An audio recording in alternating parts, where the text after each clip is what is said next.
Baik saudara, kembali lagi bersama saya di All One King Channel. Apa kabar dengan kalian? Semoga kita semua dalam keadaan sehat dan berada di lindungan Yang Maha Kuasa.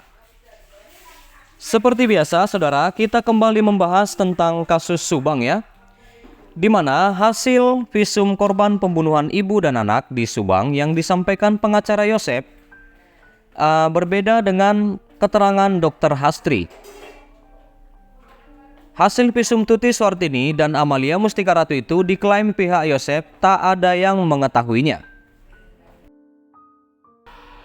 Di mana pengacara Yosep yaitu Pak Roman Hidayat menyebutkan bahwa hasil visum yang ia lihat menyatakan bahwa luka pada kedua korban diakibatkan benda tumpul. Nah, Pak Roman juga mengaku bahwa hasil visum itu berdasarkan pemeriksaan Kombes Pol Dr. Sumi Hastri Purwanti. Namun dari Hastri justru mengungkap kalau luka pada jasad Tuti dan Amel karena golok, saudara-saudara.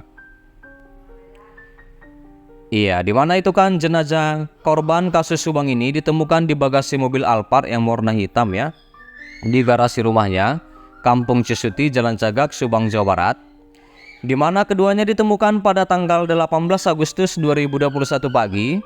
Saat ditemukan, kondisi keduanya ada di bagasi Alphard dengan kondisi memilukan, di mana jasad ibu Tuti dan Amel dipenuhi luka di bagian kepala dan wajah ya. Lalu Pak Roman Hidayat pun membeberkan hasil visum keduanya. Ia menyebutkan kalau hasil visum itu ia dapat dari 95 bukti yang dihadirkan penyidik Polda Jabar saat di pra-peradilan. Setidaknya sayalah yang lihat hasil visum. Visumnya Bu Tuti, Amel, bahkan visumnya Danu.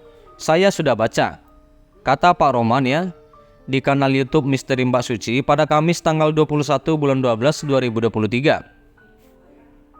Nah, menurut Roman lagi, dokter yang pertama kali mengotopsi jenazah Tuti Suartini dan Amalia Mustika Ratu yakni Dr. Fahmi. Barulah kedua jenazah itu diotopsi kedua kalinya oleh Dr. Hastri. Bahkan diungkap Pak Roman, saat itu Dr. Hastri juga melakukan visum terhadap Danu. Kemudian otopsi yang kedua, Dr. Hastri melakukan otopsi terhadap jenazah kedua kalinya, disertai dengan visum terhadap Danu, kata Pak Roman. Kemudian Pak Roman membeberkan dugaan senjata yang digunakan dari hasil visum tersebut. Roman berkeyakinan bahwa dari hasil visum yang ia lihat, luka-luka tersebut bukan disebabkan oleh golok atau benda tajam. Dari 95 bukti itu, saya tahu alat yang digunakan itu dari visum. Pasti itu tidak ada benda tajam, itu benda tumpul, lanjut Pak Roman. Lalu menurut Roman lagi, golok sebagai alat untuk membunuh Tuti dan Amel itu hanya karangan Danu saja. Tidak ada golok, itu karangan Danu kalau tiba-tiba ada golok, lanjut Roman. Sebab menurutnya dari kedua hasil otopsi menjelaskan luka disebabkan oleh benda tumpul.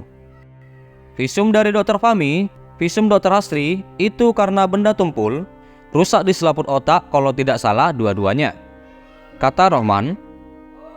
Sementara itu Dr. Hastri pernah mengungkap luka pada jasad Tuti dan Amel di channel YouTube Bang Anjasa Semara ya saudara, pada tanggal 21 Oktober 2023.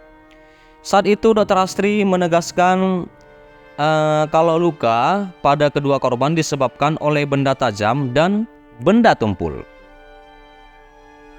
Intinya memang kalau ditanyakan sama enggak luka yang didapat sama senjata yang diduga untuk melakukan, ya sama, kata Dr. Hastri.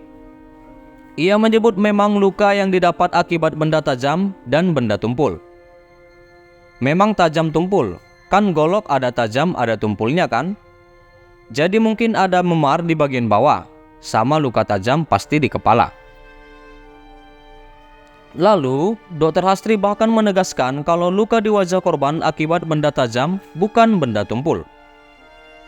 Saya lihat ada trauma tumpul di daerah sini atau dagu ya, kayak terhantam benda keras, tapi kalau di dahi sama wajah kan benda tajam. kata Bu Hastri. Di mana Dirkrimum Polda Jabar yaitu Pak Surawan pun mengungkap hal yang sama. Di mana Pak Surawan mengaku berkonsultasi dengan Dr. Hastri soal dugaan senjata yang digunakan dilihat dari luka yang ada. Ia mengatakan bahwa luka diakibatkan benda tajam. Ada juga luka seperti benda tajam tapi tumpul, sehingga tidak terlalu dalam. Kita duga itu dari golok, kata Pak Surawan di kanal YouTube beberapa media ya saudara-saudara. Nah, menurut dia lagi, golok itu diduga tidak tajam karena biasa dipakai untuk kelapa. Iya. Lalu Pak Surawan mengatakan keterangan Danu itu golok digunakan untuk kelapa sehingga tidak terlalu dalam lukanya. Oke, baik saudara-saudara, sampai sini dulu pertemuan kita di kasus Subang. Terima kasih buat saudara-saudara dimanapun kalian berada. Terima kasih sudah singgah ke channel ini, sudah menonton video ini. Jangan lupa di like, berikan komentar kalian di bawah, dan please share video ini dan subscribe dan nyalakan loncengnya. Terima kasih.